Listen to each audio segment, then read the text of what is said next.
नमस्कार विद्यार्थी मित्रांनो, आपले 35पर्यंत क्वेश्चन झाले होते मागच्या व्हिडिओमध्ये. आता आपण 36 पासून पुढे है ना अजून 10 क्वेश्चन बघूया 45पर्यंत. ठीक आहे. तर पहिला एक क्वेश्चन जो आहे ना, क्वेश्चन नंबर 36 बघा काय आहे. A cylindrical drum of radius 14 centimetre contains water. A solid cuboid having length 14 centimeter, breadth 11 centimeter and height 12 centimeter is dropped in the water. Find the increase in water level of the drum. आता इथे बघा समजून घ्या व्यवस्थित सगळं. ठीक आहे. इथे काय केलेलं आहे की इथे एक आपल्याला एक सिलेंड्रिकल शेपचं है ना एक ड्रम आहे बघा. असा एक ड्रम आहे. एक मिनटं त्याला थोडं आपण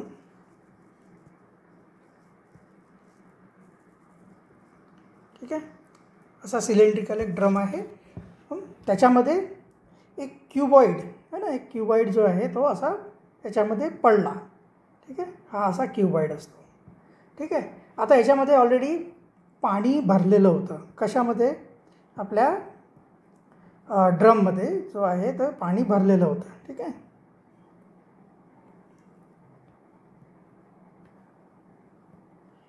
हे बघा इथे सपोज एवढं पाणी भरलेलं आहे इथपर्यंत.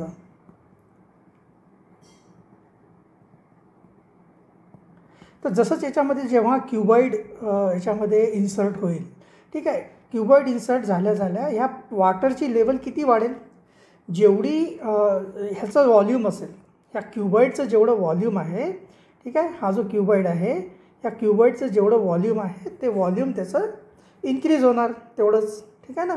म्हणजे ऑलरेडी ह्याच्यामध्ये ड्रममध्ये जे पाणी होतं म्हणजे ड्रमचं जे व्हॉल्यूम होतं ते व्हॉल्यूम किती होणार? याच्या क्यूबॉइडच्या व्हॉल्यूम एवढं होणार. ठीक आहे. तर आपण इथं आता बघूया. ठीक आहे. जसं आता इथं थोडं सॉल्व करूयात आपण बाजूला. ठीक आहे. तुम्हाला माहिती आहे सिलेंड्रिकल एखादं शेप असेल तर त्याचं व्हॉल्यूम काय असते? सिलेंड्रिकल शेपचं व्हॉल्यूम असते pi r square h. Pi r square h is equal to काय होणार? ते जो क्यूबॉइडचं आहे क्यूबॉइडचं व्हॉल्यूम किती असते? Length into breadth into height. ठीक आहे. तर आपल्याला इथं काय करायचं, याला आपल्याला सॉल्व करायचं. इथून आपल्याला जी पाण्याची जी हाईट किती वाढेल ते आपल्याला एचवरून कळून जाईल. ठीक आहे. आता इथं पाईचं काय व्हॅल्यू घ्यायची आपल्याला 22/7. ठीक आहे. आरची व्हॅल्यू किती दिलेली आहे इथं? आर किती दिलेलं आहे? 14 सेंटीमीटर दिलेलं आहे इथं बघा. 14 सेंटीमीटर. ठीक आहे. रेडियस. तर इथं आपण काय करूया, आर किती ठेवायचं आहे? 14. तर 14 स्क्वेअर दिला आहे तर 14 into 14 into h is equal to l किती दिलेलं आहे? एल बघा इथं दिलेलं आहे. लेंथ आहे 14, ब्रेड्थ आहे 11 आणि हाईट आहे 12. तर 14, 11 आणि 12. तर आता आपण इथे काय करूया, 14 इंटू 11 इंटू 12. ठीक आहे. हा काय आहे?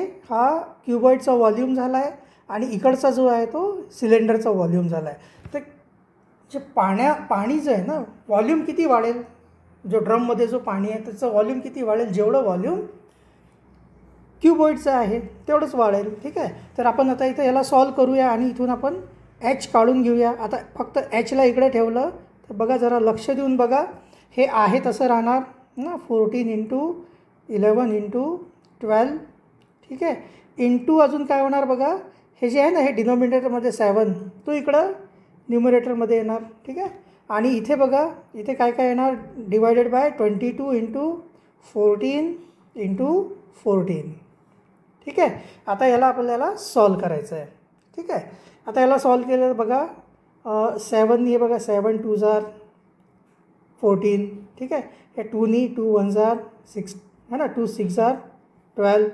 ठीक आहे. पुन्हा बघा आता ह्या 14नी ह्या 14 पूर्ण है ना कट होणार. हे 11नी बघा 11 1s are 11, 11 2s are 22. या 2नी हे 6 कट होणार. 2 3s are 6. म्हणजे किती आलं? एच इज इक्वल टू किती आलं आहे? 3.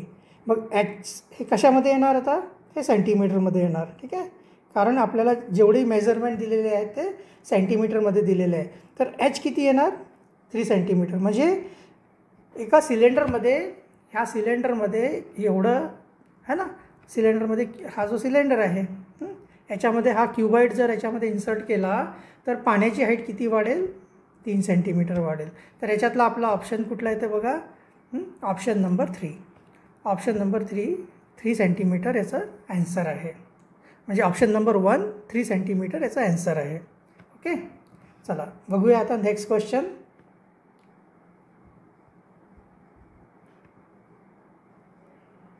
नेक्स्ट क्वेश्चन म्हणत आहे बघा, the ratio of supplementary angle and complementary angle of an angle is 13:4. त्याचा रेशो दिलेला आहे. ठीक आहे, the ratio of supplementary angle and complementary angle of an angle is 13:4. Find the measure of that angle. आता पहिले तुम्हाला supplementary angle आणि complementary angle म्हणजे नेमकं काय हे थोडं तुम्हाला माहिती असायला पाहिजे. ठीक आहे, तर सप्लिमेंटरी अँगल कशाला म्हणतात बघा, जर एक अशी लाईन आहे, ठीक आहे, इथे काढूया आपण, एक लाईन आहे. ठीक आहे, आता इथे एक अँगल तयार होतो, इथे एक अँगल तयार होतो आणि इथे एक अँगल तयार होतो. ठीक आहे, दुसरा आपण कॉम्प्लिमेंटरी अँगलसाठी पण एक इथं काढून घेऊया. ठीक आहे,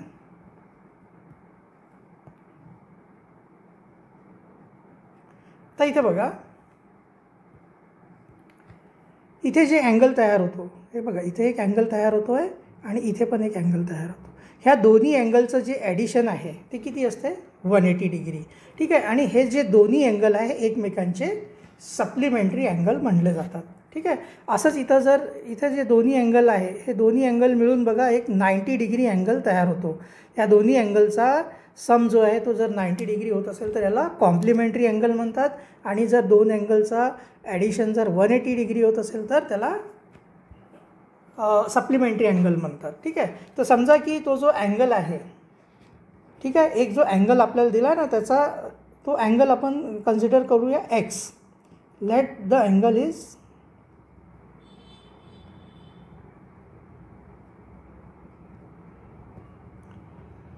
एक्स.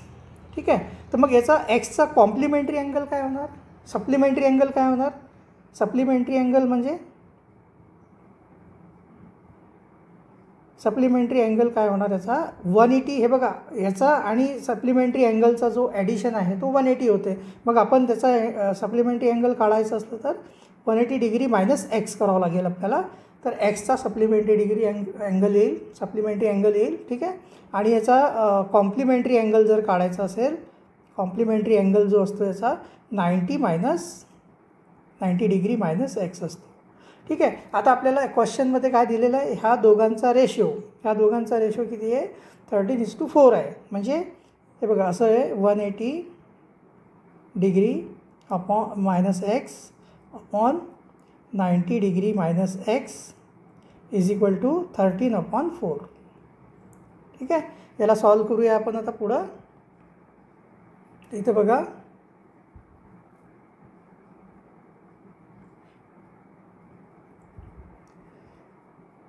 हे इथं जो आहे क्रॉस मल्टिप्लाय होईल है ना. क्रॉस मल्टिप्लाय झालं तर हे किती होणार 4 × 180 degree minus x is equal to 13 × 90 degree minus x. तर याला सॉल्व करायचं है ना. ब्रॅकेट ओपन केल्यावर यांचं दोघांचं मल्टिप्लिकेशन होणार, हे होणार 720 minus 4x is equal to 13 9 जार 117 होतात है ना, आणि एक 0 मायनस 13x. आता हे x एका साईडला घेऊन जाऊ तर 13x मायनस 4x होणार, 13x मायनस 4x होणार. ठीक आहे, हे होणार 1170 मायनस 720. ठीक आहे, हे येणार 9x इज इक्वल टू, याला ह्याच्यातून मायनस केलं तर बघा किती येते 7 - 2 5 11 - 7 4 450. मग एक्सची व्हॅल्यू काय येऊन जाईल तुमची 9 5 जार 45. म्हणजे एक्सचं किती आलं तुमची व्हॅल्यू 50 डिग्री. मग याच्यातलं कुठला ॲन्सर येणार आहे बघा, याच्यातलं ऑप्शन नंबर 2. ऑप्शन नंबर 2 जे आहे 50 डिग्री हा याचा ॲन्सर आहे. ठीक आहे, सोपं आहे.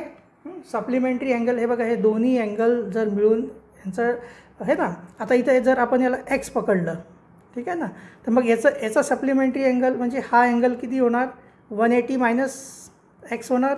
ठीक आहे, असंच इथं याला एक्स पकडला आहे आपण, तर याचा हा जो उरलेला अँगल आहे तो किती आहे, 90 मायनस एक्स आहे. ठीक आहे, तर अशा प्रकारे आपल्याला है ना हे सप्लिमेंटरी अँगल आणि नाही सप्लिमेंटरी अँगल आणि हे तुमचं कॉम्प्लिमेंटरी अँगल याचं दोघांचं रेशो इथं दिलेलं आहे. ठीक आहे ना, या रेशोवरून आपल्याला हे सॉल्व करायचं आहे आणि याचा आन्सर येते 50 डिग्री. ठीक आहे, तर ऑप्शन नंबर 2 याचा आन्सर आहे. ठीक आहे, चला आता नेक्स्ट बघूया. Question number 38. The measure of central angle is 135. Find the measure of the corresponding measure arc. तर इथे बघा एक अँगल दिलेला आहे आपल्याला, एक सर्कल दिलेला आहे. ठीक आहे, थोडा खाली घेऊया सर्कलला.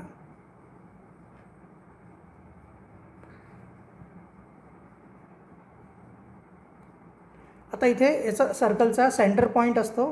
ठीक आहे, एक सर्कलचा एक सेंटर पॉईंट असतो इथं. ठीक आहे, आता इथं काय म्हटलेलं आहे आपल्याला की सेंट्रल अँगल. ठीक आहे ना, the measure of central angle. आता अँगल कसा इथं एक समजा एक अँगल तयार आहे समजा. ठीक आहे, थांबा एक लाईनच काढूया आपण.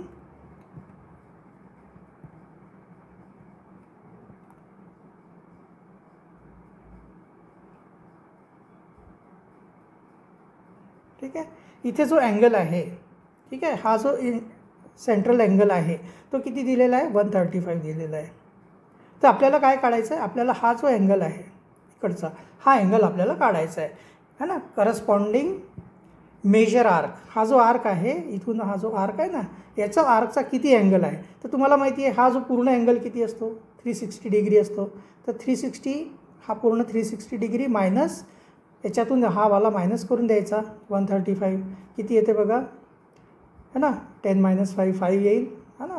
इथे झाले 5 मायनस 3 2 आणि 3 मायनस 1 225 डिग्री. ठीक आहे, मग याचा ऑप्शन कुठला येते, आन्सर येते ऑप्शन नंबर 4. ठीक आहे, एकदम सोपं आहे. याच्यामध्ये आपल्याला सेंट्रल अँगल दिलेला आहे, आपल्याला करस्पॉन्डिंग मेजर आर्कचा अँगल आपल्याला काढायचा आहे. तर 360मधून है ना 360 डिग्रीमधून 135 डिग्री मायनस केलं तर 225 डिग्री याचा आन्सर येतो आहे. ठीक आहे, चला बघूया आता आपण क्वेश्चन नंबर 39. क्वेश्चन नंबर 39मध्ये बघा, a car takes 6 hours to travel from one place to other. The car travels at an average speed of 50 kilometers per hour. If the same car has to cover the same distance in 4 hours, then what should be the speed of the car. तर इथं बघा खूप सोपं आहे. आपण याचे अशा टाईपचे क्वेश्चन अगोदर बरेचसे केलेले आहे है ना. तुम्ही हॅन्स अँड देअर फोरनी करा, याला खूप सोपं जाईल. ठीक आहे, हे बघा जर एक कार आहे ती 6 hourमध्ये, ठीक आहे ना, 6 hour घेते कशाला, एका प्लेसवरून दुसऱ्या प्लेसला जायला, आणि त्याची स्पीड किती आहे, त्याची स्पीड आहे 50 किलोमीटर पर आवर. म्हणजे एका तासामध्ये ती 50 किलोमीटरचा डिस्टन्स कवर करते. मग 6 तासामध्ये किती डिस्टन्स कवर करेल है ना. जर एका तासामध्ये है ना 50 किलोमीटर डिस्टन्स जो आहे, आपल्याला डिस्टन्स काढायचा आहे दोन्ही प्लेसच्या मधला. ठीक आहे ना, म्हणजे जर एका तासामध्ये 1 आवरमध्ये किती डिस्टन्स कवर करत आहे, 50 किलोमीटरचा डिस्टन्स कवर करत आहे कार. ठीक आहे ना, इथं लिहिलं ना 50 किलोमीटर पर आवर. ठीक आहे, मग किती तास जर्नी करत आहे ती car. Takes 6 hours to travel from है ना one place to another. 6 hours. 6 hours किती किलोमीटर होणार ते टोटल, तर 50 × 6 म्हणजे किती 300 किलोमीटर. याचा अर्थ काय की जे दोन म्हणजे प्लेस आहे है ना, एका प्लेसवरून दुसऱ्या प्लेसला चालतील तर त्यांचा डिस्टन्स किती आहे, 300 किलोमीटर आहे. ठीक आहे, तर आता आपल्याला इथं काय काढायचं आहे की सेम डिस्टन्स जे आहे ते जर 4 hours कवर करत असेल, ठीक आहे, तर त्याचा स्पीड काय होणार. स्पीड म्हणजे किलोमीटर पर आवर. तर आपलं आता इथं उलटं करावं लागेल. जर 300 किलोमीटर जे आहे हो ना, नाही आपल्याला काय करावं लागेल, 1 आवरमध्ये जर 1 आवरमध्ये है ना, सॉरी 4 आवरमध्ये है ना, इथं 4 आवर्स घेते ना, 4 आवर्समध्ये जर 300 किलोमीटरचा डिस्टन्स कवर करते है ना, तर मग 1 आवरमध्ये किती येणार आहे, 1 आवरमध्ये 300 है ना, इंटू हे 1 येतं आहे आणि डिवायडेड बाय हे इकडला 4 येतो आहे. मग याला 300ला 4नी डिवाईड करा, किती येते बघा 75. तर 75 काय आलं हे किलोमीटर पर आवर. ठीक आहे, हे बघा हे पर आवर कसं आलं, हे किलोमीटर है ना, हे किलोमीटर आहे आणि हे जे 4 जे आहे काय आहे आवर आहे, तर म्हणून है ना पर आवर आलं आहे. ठीक आहे, त्याचं स्पीड किती आलं आहे 75 किलोमीटर पर आवर. म्हणजे ही कार जी आहे है ना 50 किलोमीटर पर आवरच्या स्पीडनी 6 तासामध्ये 300 किलोमीटरचा डिस्टन्स कवर करते आहे. आणि तोच डिस्टन्स जर 4 आवरमध्ये करत असेल तर त्याचा स्पीड किती येणार 75 किलोमीटर पर आवर. त्याचा ॲन्सर आहे ऑप्शन नंबर 4. ठीक आहे, एकदम सोपं होतं. थोडं बघा, तुम्हाला लगेच कळेल. तुम्हाला थोडंसं मला सांगताना थोडंसं मला हे झालं आहे, पण तुम्हाला कळून जाईल. चला बघा, नेक्स्ट आहे क्वेश्चन नंबर 40.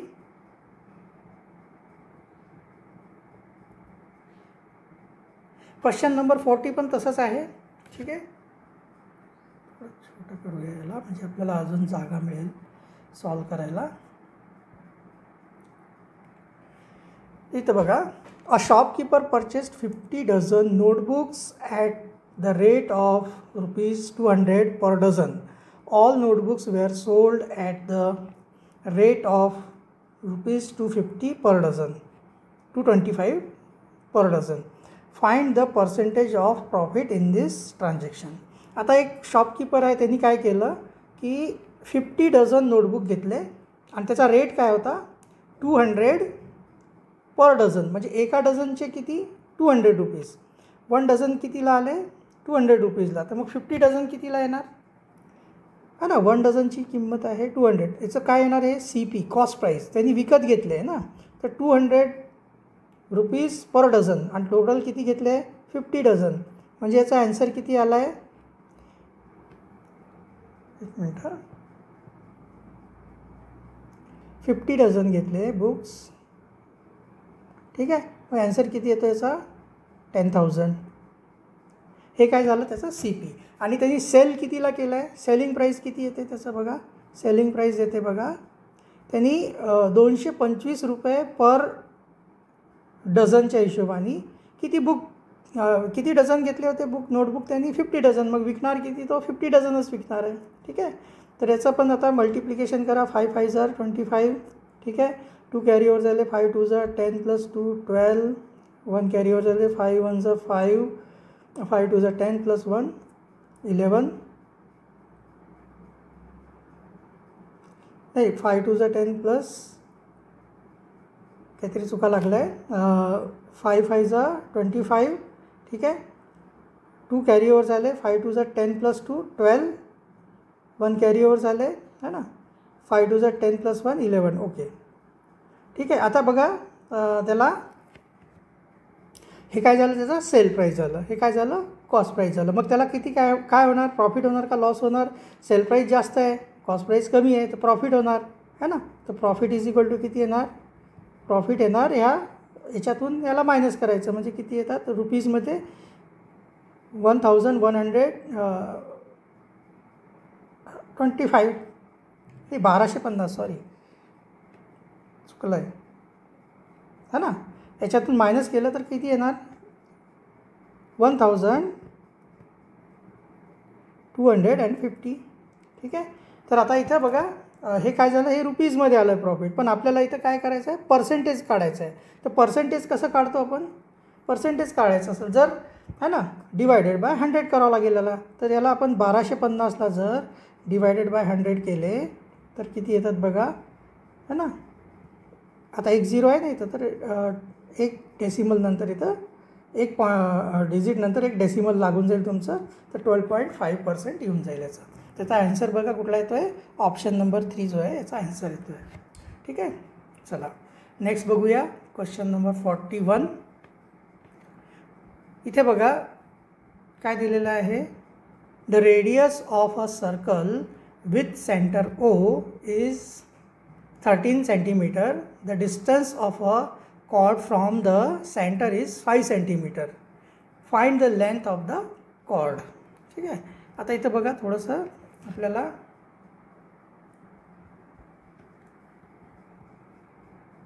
एक सर्कल काढून घेऊया आपण. ठीक आहे. आणि आता इथं काय म्हटलेलं आहे की एक इथं जे सेंटर आहे, ठीक आहे ना, याचा जो सेंटर आहे इथून एक जो आहे त्याची जी रेडियस आहे ना ते किती आहे, 13 सेंटीमीटर आहे. आणि इथून डिस्टन्स 5 सेंटीमीटर डिस्टन्सवर, म्हणजे इथून आपण जर एक लाईन अशी इथून एक काढली 5 सेंटीमीटरची, तर इथं 5 सेंटीमीटर डिस्टन्सवर एक कॉर्ड आहे. ठीक आहे. इथे एक कॉर्ड आहे. ठीक आहे. आणि इथून जे डिस्टन्स आहे सेंटरपासून, याचा जो डिस्टन्स आहे तो किती आहे, 13 सेंटीमीटर आहे. ठीक आहे.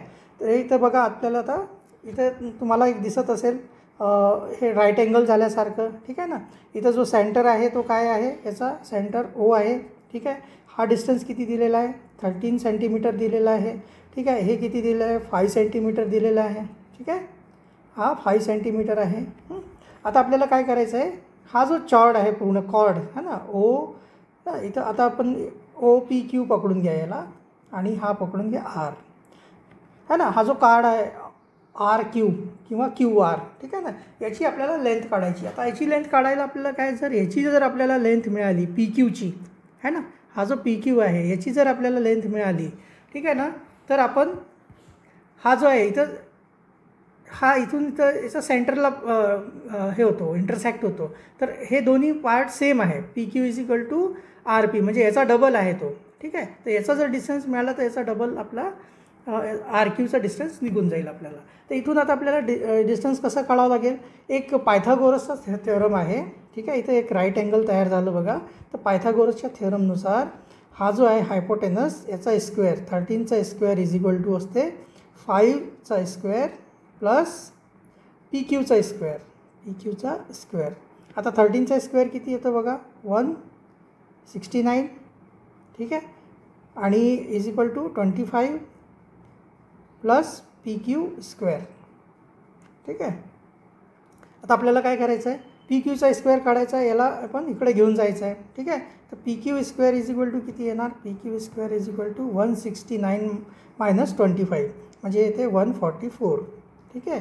मग PQ काय येणार, PQ याचं स्क्वेअर रूट काढावं लागेल आपल्याला. ठीक आहे ना. याचं स्क्वेअर रूट काढलं तर किती येणार आहे, 12. तर मग एक जी डिस्टन्स आली ही किती आली आहे, 12 सेंटीमीटर आहे. ठीक आहे. तर मग याचा जो कॉर्ड आहे त्याचं पूर्ण डिस्टन्स किती येणार आहे, हे 12 प्लस हे 12 24.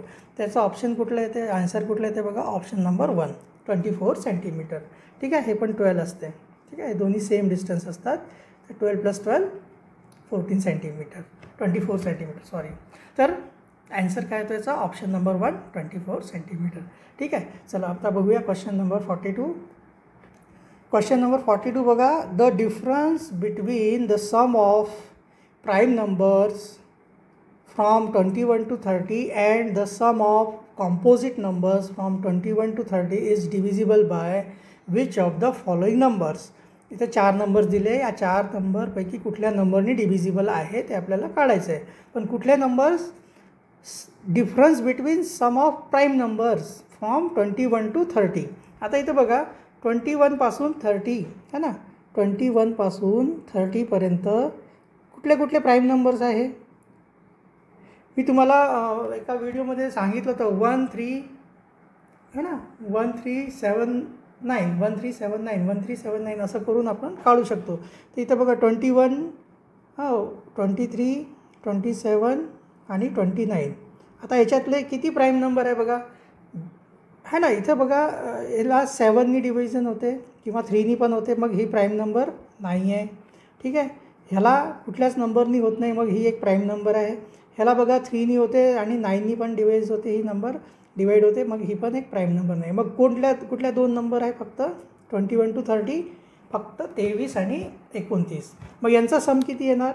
23 + 29 किती येणार? 9 + 3 किती झाले ना? इथं प्लस जर याला आपण प्लस जर केलं तर 9 + 3 12, 2 + 2 4 + 1 5, 52 येतं आहे या दोघांचा सम. ठीक आहे. आणि दुसरं जे आहे बघा 21 to 30 कॉम्पोजिट नंबर. 21 to 30 काय करायचे? Composite number. आता कॉम्पोजिट नंबर कुठले असतात? ज्या नंबर प्राईम नाही आहे ते बाकीचे जे उरलेले जेवढेही नंबर आहे त्या कॉम्पोजिट नंबर. तर आता उरलेल्या कुठल्या नंबर आहे बघा 21, ठीक आहे, 22, 23 तर तुमचं प्राईम झालं आहे, मग 24 है ना, मग 25, 26, 27, 28 आणि ही जी नंबर आहे 29 ती प्राईम नंबर आहे. मग ह्या ज्या नंबर आहे एवढ्या 21, 24, 22, 24, 25, 26, 27, 28 ह्या ज्या नंबर्स आहे या कॉम्पोजिट नंबर आहे. आणि यांचा जर सम केला तर किती येते बघा? याच्यात 28 नंतर तुमचं 30 पण येणार है ना. 21 to 30 लिहिलेलं आहे ना. तर एक 28 नंतर 29 तुमचं प्राईम नंबर आहे आणि त्याच्यानंतर 30 पण येणार. मग यांचं सगळ्यांचं सम काढायचं आपल्याला. त्यांचं सर्वांचं सम येते बघा, तुम्ही करून बघा, 203 येत आहे.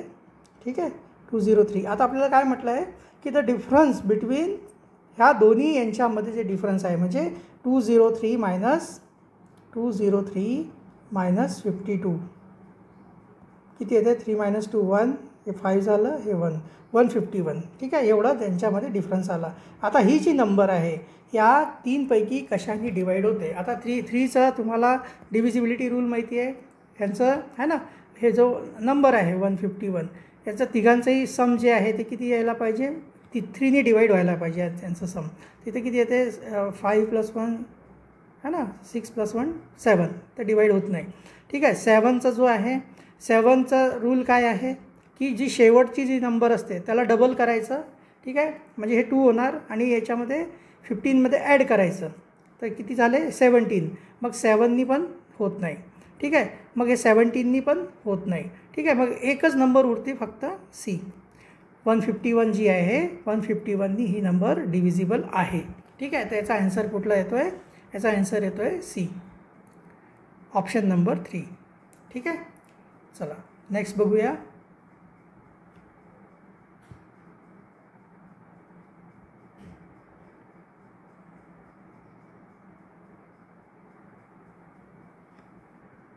क्वेश्चन नंबर 43 बघा. The measures of exterior angles of a triangle are 140 degree and 130 degree respectively. Which type of the triangle is it? ठीक आहे, तर इथे आपण एक ट्रायंगल काढून घेऊया.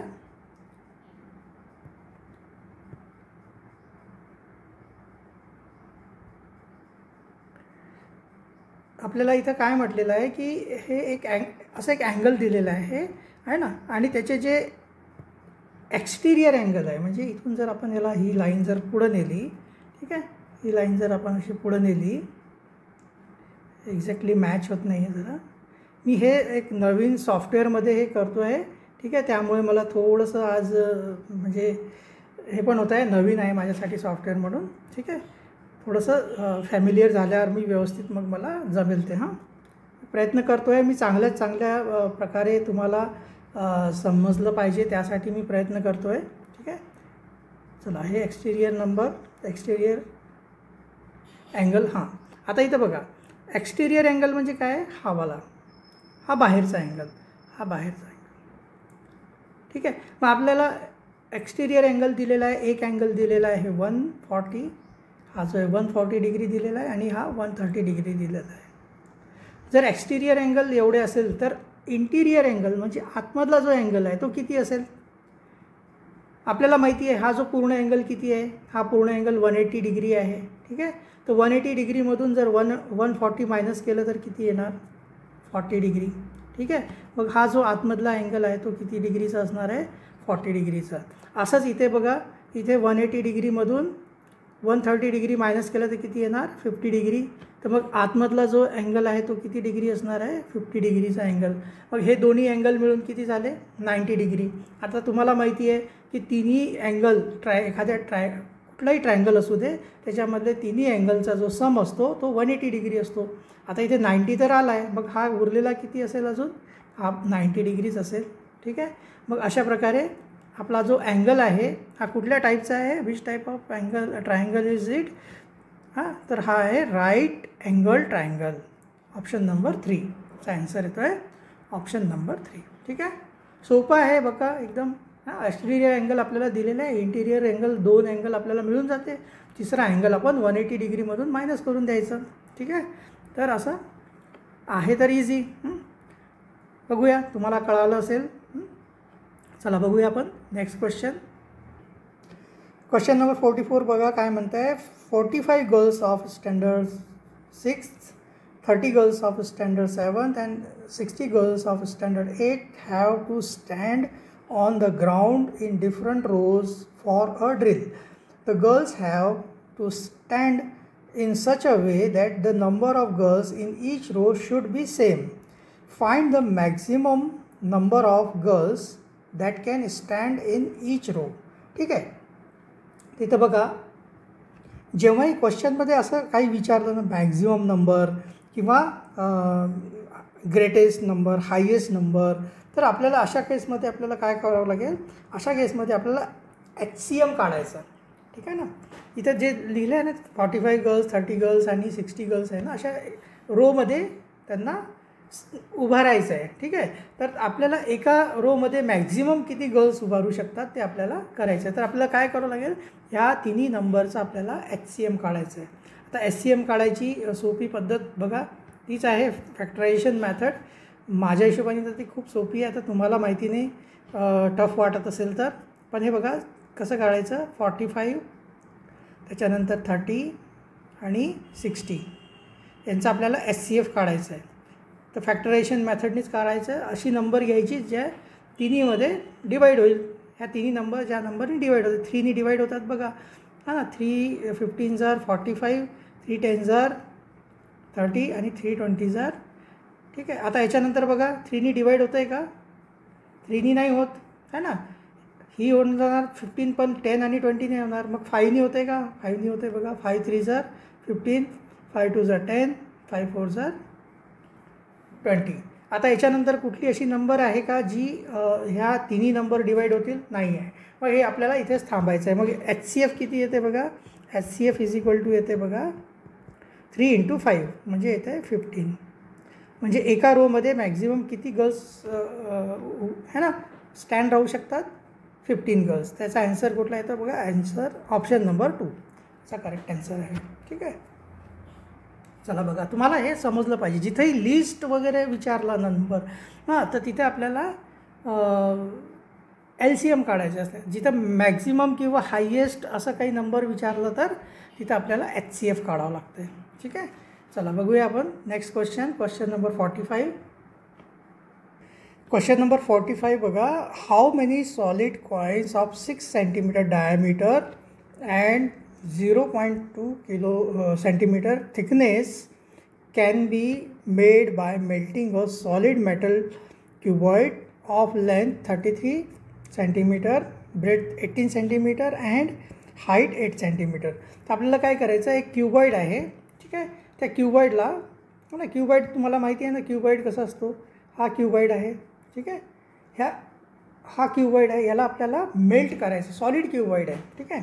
तर याला मेल्ट केल्यानंतर मेल्ट करून आपल्याला काय करायचं आहे, 6 सेंटीमीटर डायामीटर आणि 0.2 सेंटीमीटर थिकनेसचे आपल्याला कॉईन तयार करायचे. आता कॉईन कसा तयार होणार, कॉईन जो आहे ना सिलेंड्रिकल शेपमध्ये असतो आहे की नाही. कॉईन जो आहे ना तो असा सिलेंड्रिकल शेपमध्ये होणार. ठीक आहे. आता याच्यामध्ये आपल्याला काय दिलं आहे माहिती का, याच्यात आपल्याला डायमीटर दिलं आहे, डायमीटर दिलेलं आहे. तर मग याचा है ना डायमीटर दिलं आहे 6 सेंटीमीटर. मग याचं रेडियस किती होणार, याचं रेडियस होणार 3 सेंटीमीटर. ठीक आहे. आता आपल्याला काय करावं लागेल, याचा व्हॉल्यूम काढावं लागेल. त्याचा व्हॉल्यूम कसा निघणार, LBH है ना. तर L × B × H. L किती दिलं आहे तर 33 18 इंटू 8. तर याचा LBH किती येतो बघा, 33 इंटू 8 इंटू 18 इंटू 8. ठीक आहे. याला जर आपण मल्टिप्लाय केलं तर किती येते बघा, त्याचं तुम्ही आता मल्टिप्लिकेशन तुम्हाला जेवढं फास्ट करता येईल तेवढं चांगलं आहे. ठीक आहे. हे तुम्ही आता तुम्हाला करता आलं पाहिजे. याचं मल्टिप्लिकेशन येते बघा 33 इंटू 18 इंटू 8 4752 क्युबिक मीटर येणार आहे, क्युबिक सेंटीमीटर है ना, सेंटीमीटर क्यूब. ठीक आहे. आणि असंच आपल्याला याचा आपण आता व्हॉल्यूम काढून घ्यावं लागेल. एका कॉईनचा व्हॉल्यूम किती येतो, तर πr²h है ना, πr²h येणार. कारण हा व्हॉल्यूम, हा जो कॉईन आहे कसा आहे, सिलेंड्रिकल शेपमध्ये आहे है ना. भले याची थिकनेस खूप कमी आहे पण आहे तर खरी सिलेंडर शेपमध्ये. ठीक आहे.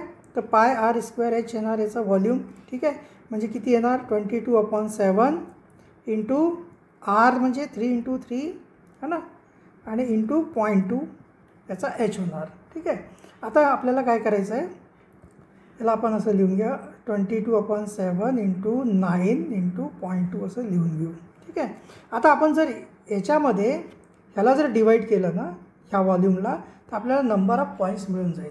कारण एवढ्या व्हॉल्यूमनी, हा जो व्हॉल्यूम दिलेला आहे याने एक कॉईन तयार होतो, तर एवढ्या व्हॉल्यूमनी किती कॉईन तयार होतील, तर आपण काय करून घेऊया 4 7 5 2. हे बघा हॅन्ड्स आणि देअरफोर तुम्ही लावून बघा. तुम्हाला जर हे वाटत असेल की डिवाईड का बरं केलं, तर काय करायचं, हॅन्ड्स है ना, एवढं व्हॉल्यूम है ना, दिस व्हॉल्यूम है ना मेड 1 कॉईन. मग this volume made how many coin, तर याच्यात डिवाईड करावं लागेल आपल्याला. तर इथं बघा 22/7 आहे ना, तर हे 7 वरती जाणार. ठीक आहे. Into 9 into 0.2. ठीक आहे. आता इथं 0.2ला पण आपण काय करू शकतो, इथे 1 इथं 10 करू शकतो आणि इथे है ना हा डेसिमल काढू शकतो. ठीक आहे. म्हणजे येणार आहे 2 1 2 2 5 10. त्याच्यानंतर आता इथं याला 22नी डिवाईड करा. 22नी याला जर आपण डिवाईड केलं तर किती येते बघा,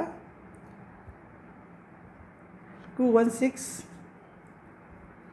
ठीक आहे. आता ह्या 9नी हे 216ला डिवाईड करायचं.